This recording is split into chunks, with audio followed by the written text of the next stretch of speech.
That's right. Today we are talking about depression as much more than sadness. Depression is more than sadness. Sadness is normal, depression is a problem. As we talk about that, it's important to understand that sadness is an emotion. Depression is a diagnosis that's causing a problem. As parents, so many times it's hard to not want to run in and fix when your child is feeling even sad. But sadness is not a problem.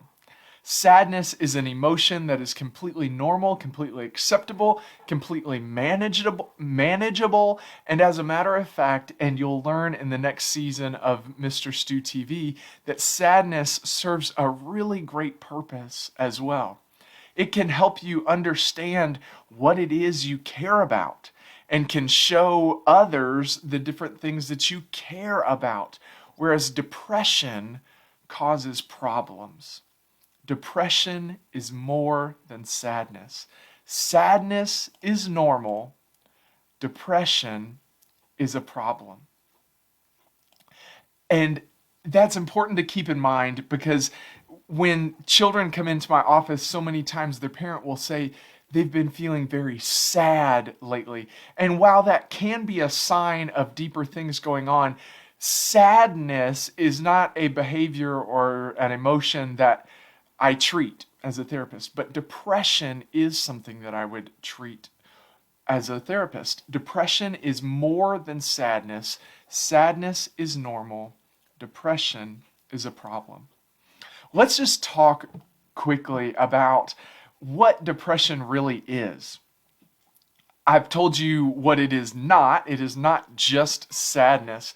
It's more than sadness. Whereas sadness is normal and depression is a problem, it's important to understand that depression isn't an emotion.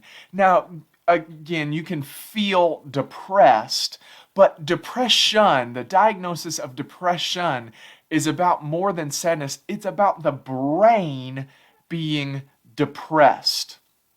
What I mean by that is it's the brain moving slower, not the person feeling sadder. Those two things don't always go hand in hand. I'll talk in just a moment about different signs and symptoms of depression, but depression is the brain moving slower, not the person feeling sadder.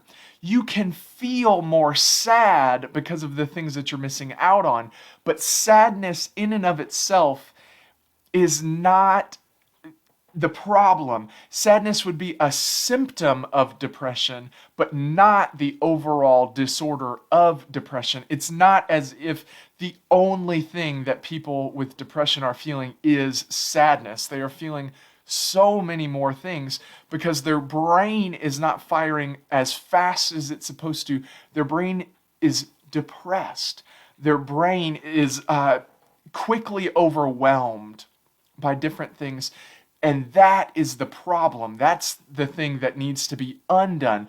Whereas sadness is completely normal, completely okay to feel. Depression causes everything else to not function the way that it's supposed to function. And it's important to understand how this presents in young children because so many times people don't even think that young children can have depression. They think that children are just acting out or that they're just lazy or that they're antisocial or whatever it might be. But if you look at the symptoms and you put it all together, you can see how much stress is being caused to the person who's facing depression. Let's talk about the symptoms of depression. There are different categories of the symptoms. There are physical symptoms, things that are actually happening in the brain and in the body. There are emotional symptoms, those symptoms that affect your different emotional states, your feelings. And then there are behavioral symptoms, those symptoms that can actually be observed, those things that you can watch and see that those behaviors are disruptive. As we talk about physical symptoms, some examples of this are fatigue, quickly feeling out of energy, or just tired. Let's go back to again that depression is more than sadness. If your brain is just kind of always grinding, if it's always being pushed down, so every single thing is so difficult, then you are going to get fatigued much faster than someone who is not dealing with that because their brain is flowing freely, whereas yours is having a lot of difficulty even doing the smallest things, so you can get quickly tired. There may be some changes in either appetite or weight. Let's talk about appetite first. The brain is involved in digestion. The brain has a lot to do to tell the body to do as it's digesting different foods. If your brain is under all this pressure and all this stress to do so many different things, it's not going to want to signal to you that you also need to take in more food because that's going to be even more work for your brain. This loss of appetite is a big signal that there's something going on. If your child just starts to say, "Oh, I'm not hungry," and that's new, that's something to really think about because it could be that their brain is starting to be strained and it's just not able to fire to even say, "We need to eat more food." So there's that fatigue, there may be changes in appetite, and let's talk about changes in weight. If you're not moving as much, then it could be that that change in weight is an increase in your weight. You're eating the same amount, but you're moving less because, again, your brain isn't firing as well as it should. So you may gain weight. On the other hand, if you are someone who's experiencing the symptom of a loss of appetite, then it could be that you continue doing the same amount of things, but you're eating less, so there is a decrease in weight. In therapy, a good thing to think about is a weight change of 10 pounds or more over the last 90 days or so. And think about if that is a planned or unplanned change. Now, in children shouldn't really be going through crash diets that are causing them to gain or lose 10 pounds in that short of a period of time. So if you see a 10-pound weight change, whether that be a decrease or an increase in that child's weight, so a noticeable change in weight, you can look at the person and just see that they've either gained or lost weight in a fairly short period of time. If you notice that, then that is a symptom, that's a sign that depression might be happening in that person because they may be either eating less, they may be eating more to try to feed more of the brain to make the brain get more of this chemical called dopamine that is given when you're eating junk food. Junk food triggers dopamine, which makes you feel good in your brain. And so that's why when you're depressed, you crave those junk foods because your brain is dying for some dopamine. So if you're eating a bunch of junk food and not moving as much, it could be a weight gain. And if you are not eating as much because your brain just can't even think about digesting food, then it could be that decrease in weight. If you see those changes, it's something to think about that there may be something deeper going on. In adults, it could be that that weight change was planned. Maybe someone is about to go on vacation, they wanted to lose a certain amount of weight. Maybe somebody's going through a more stressful time, and so they are rushing back and forth, and so they're eating more fast food, things like that. It's important to check with the person. One of those symptoms alone is not enough to diagnose depression, but these are things that in combination with one another may be showing something deeper. A lack of interest in activities is another physical symptom, something that actually is happening in the brain, in the body. And that lack of interest is again because the brain is not firing as well as it should. If you're not able to do things in the way that you want to be able to do them, or if you're no longer as good at certain things as you once were, you're not going to want to participate in those things as much. On the other hand, it could be that your brain is just so overwhelmed with all of the necessary daily tasks that adding some fun things might seem even overwhelming to the brain. So it could be that those things that used to be fun and exciting and something that you never thought this person or even yourself would say no to, now they're starting to say no to those things. It could be a sign of something deeper. Now, tastes also change. So it could be that your child has just outgrown that thing.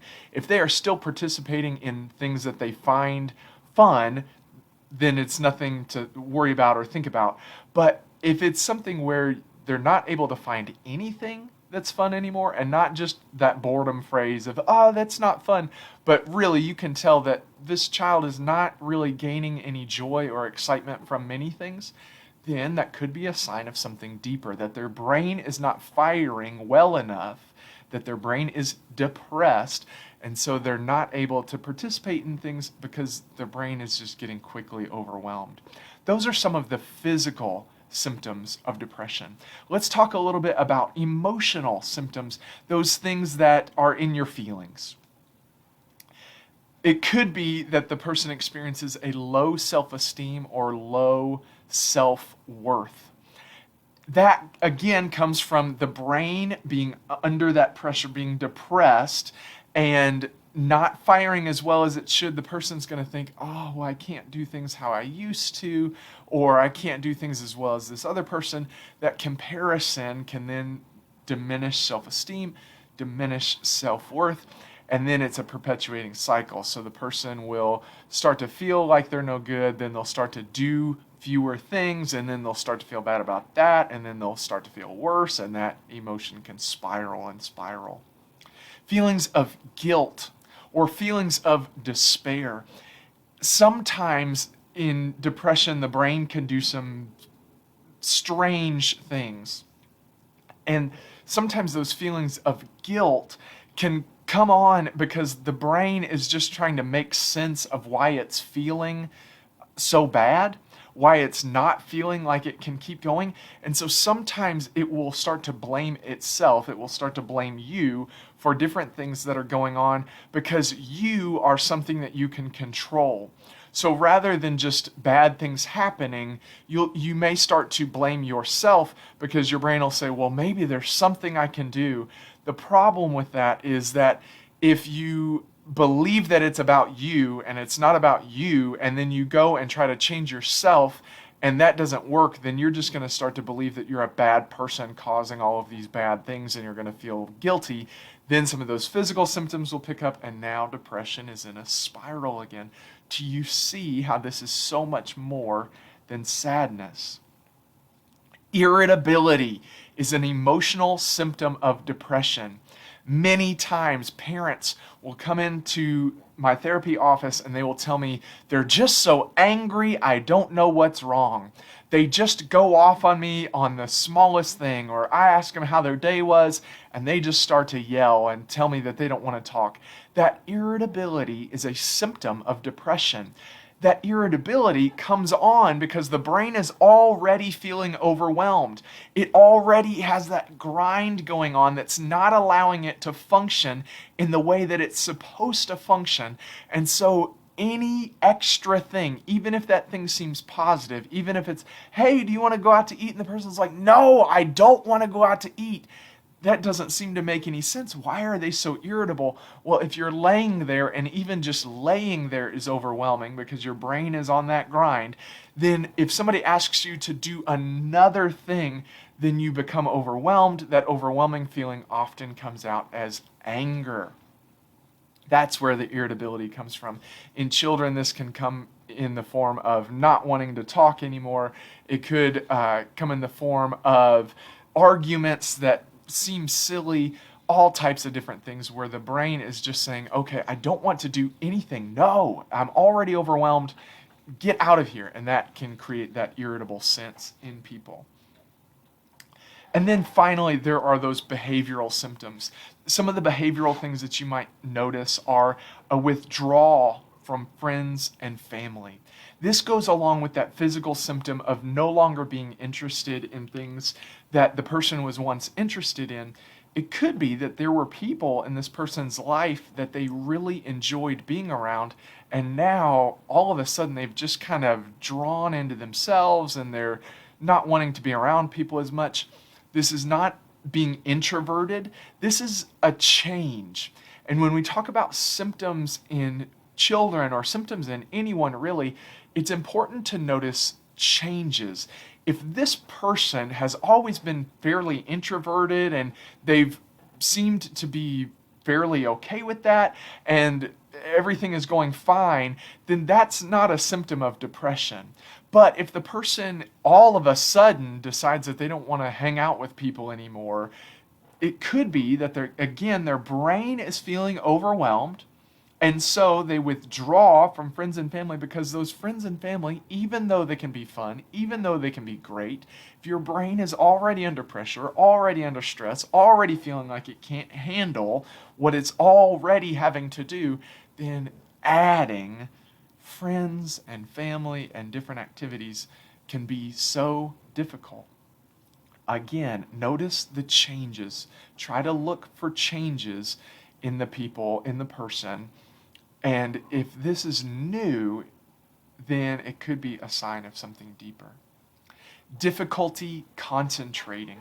This happens for a few different reasons. I spoke very briefly about the chemical dopamine, and dopamine is basically the brain's reward chemical. If you're doing something you enjoy, you're receiving some dopamine. That enjoyment is from the dopamine.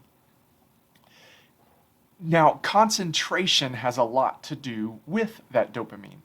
If you are being rewarded by the thing you're focusing on, then your brain will want to keep focusing because the dopamine will keep firing. Well, with depression, you're not getting that dopamine rush. The brain isn't sending the dopamine, so it's not sending the reward for staying focused. If you're used to, when you're feeling focused, you're reading a story and you're really into it and you're so excited and you're getting all of that dopamine, you're going to want to keep reading the story. But when your brain is depressed, it's not sending as much dopamine. What will happen is you'll start to read, and then you can become quickly distracted by anything else that's going on because your brain is saying, man, I am not getting what I used to get from this. Let's look for it somewhere else. And it will seek out dopamine in other ways and other places.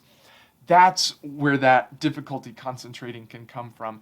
In therapy, we ask people the question, in the past 2 weeks, have you noticed a change in your ability to focus while you're either reading or watching TV?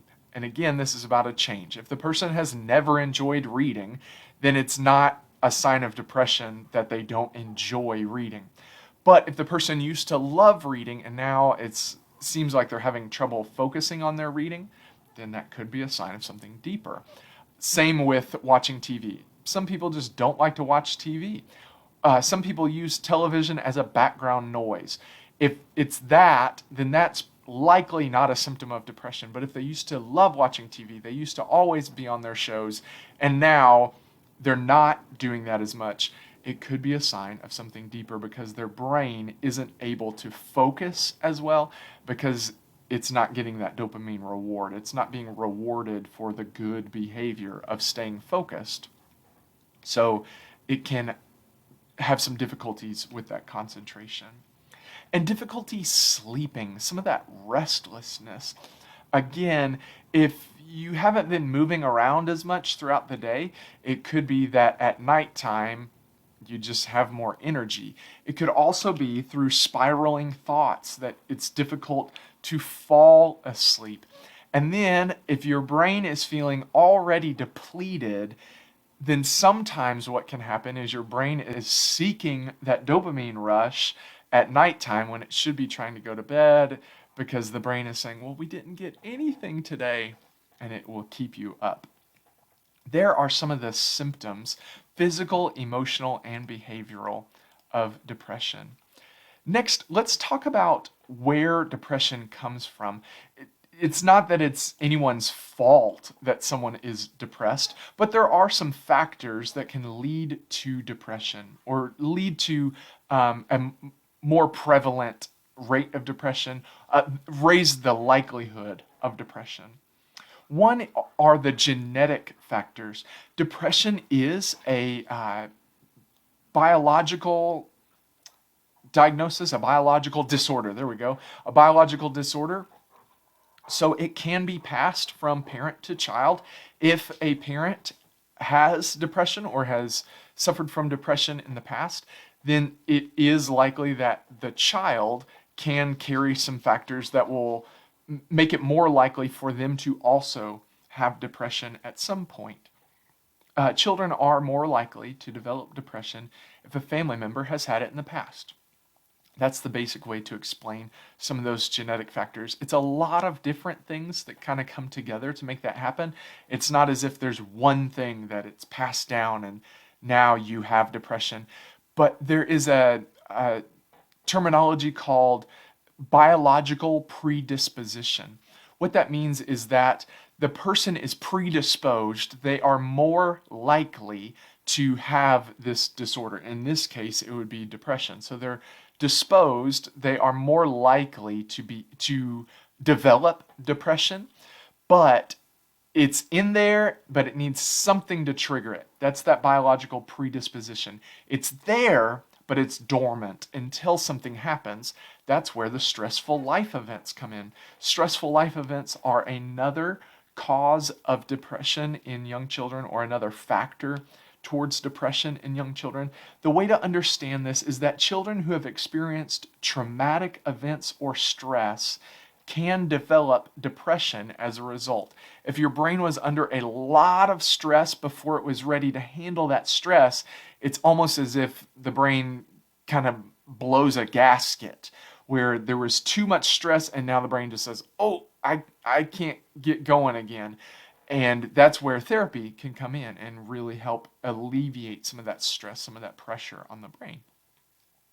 And then the final factors are some neurobiological changes in the brain. A way to understand that are some changes in chemical balance, that dopamine, serotonin, a few different chemicals in the brain that kind of all interact. If for any number of reasons those chemicals get off balance, then that can cause depression in children. A lot of times this can come from substance use, especially in adolescence. If there is an exploration of drinking alcohol or using marijuana, different substances, when a child is young, there's a reason why there are ages and limits on those things. Because when a child is very young, it can actually put the brain under more stress because the brain isn't quite formed yet, and so it can cause some of those changes in the chemical balance and then can result in depression in a child.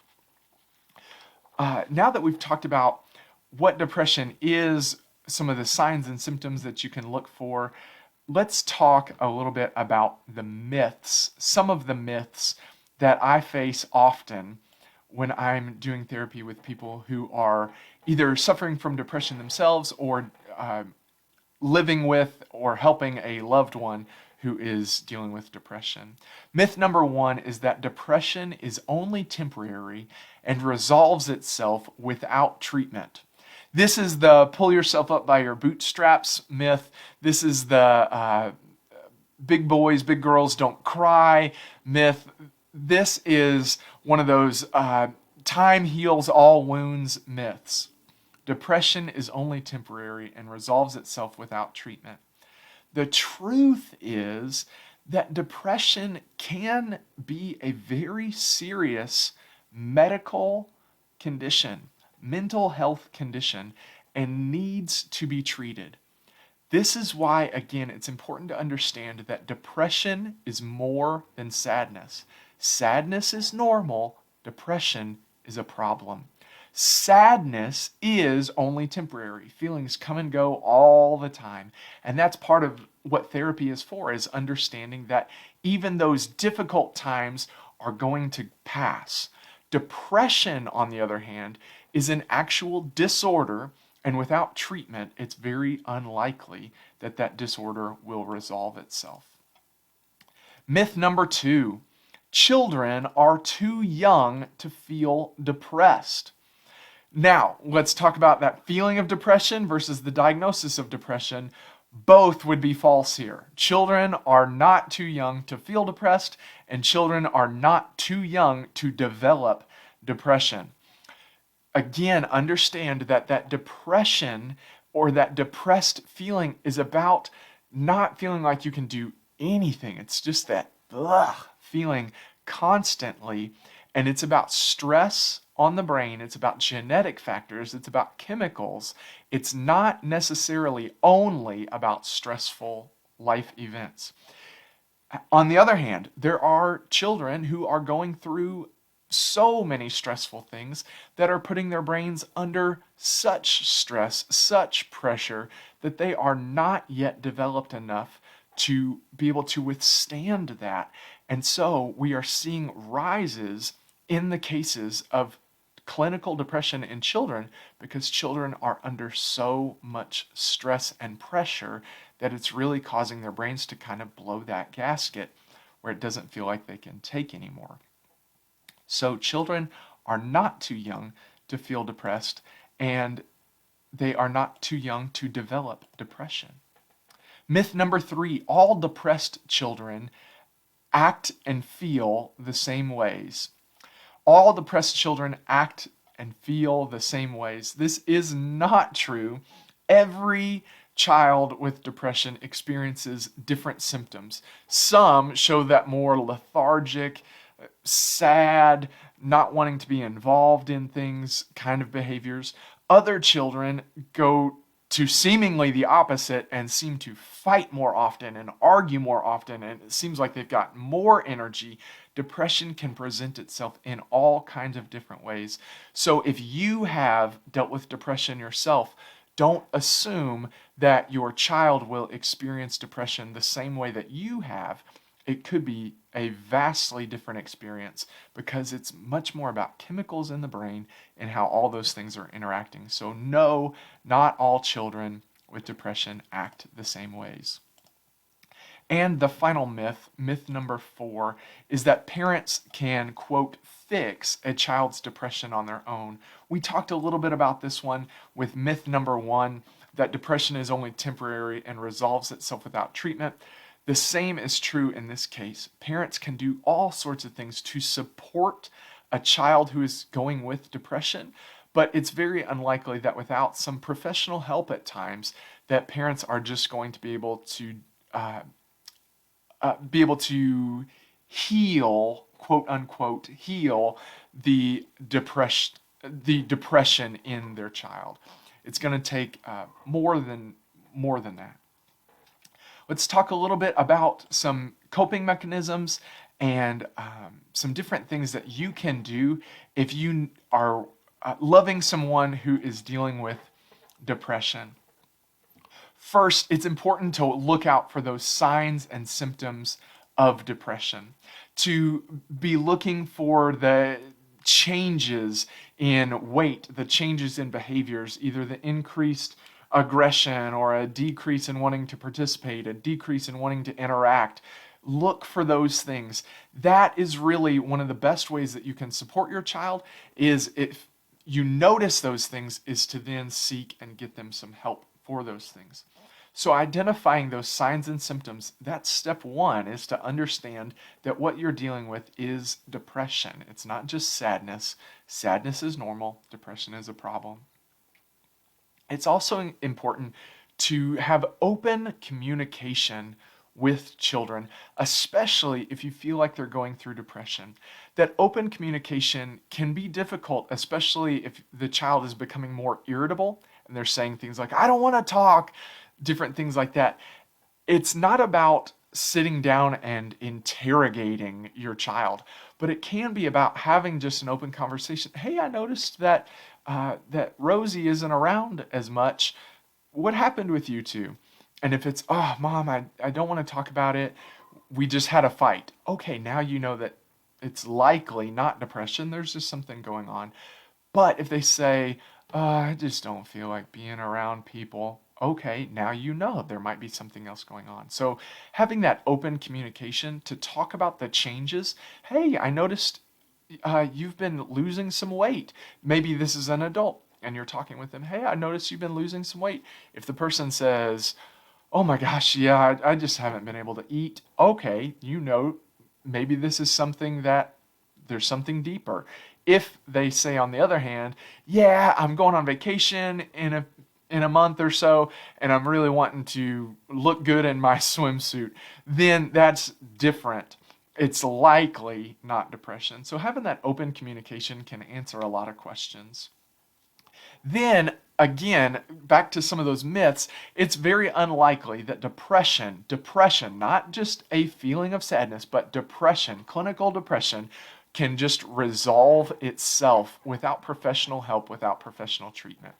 That help can come in all sorts of different shapes and forms, but if you know that a child you love is dealing with depression, then do reach out to a professional and they can help coach you through the process of either therapy or different supports that can help support the child through depression and can get them out on the other side of that. There's all sorts of different types of therapy available for people who are dealing with depression. So it's a great thing to get people the help that they need when they're feeling this way, because that brain stress, that brain under pressure, is just not fun to be dealing with. If you know somebody who's dealing with it, then support them, love them, and do your best to uh, help them get some help and suggest that to them. I hope that today's discussion about depression has been helpful for you. I hope that you have enjoyed learning maybe some things that you didn't know before about this disorder, and I hope that through it all, you've been able to realize that depression is more than sadness. Sadness is normal, depression is a problem.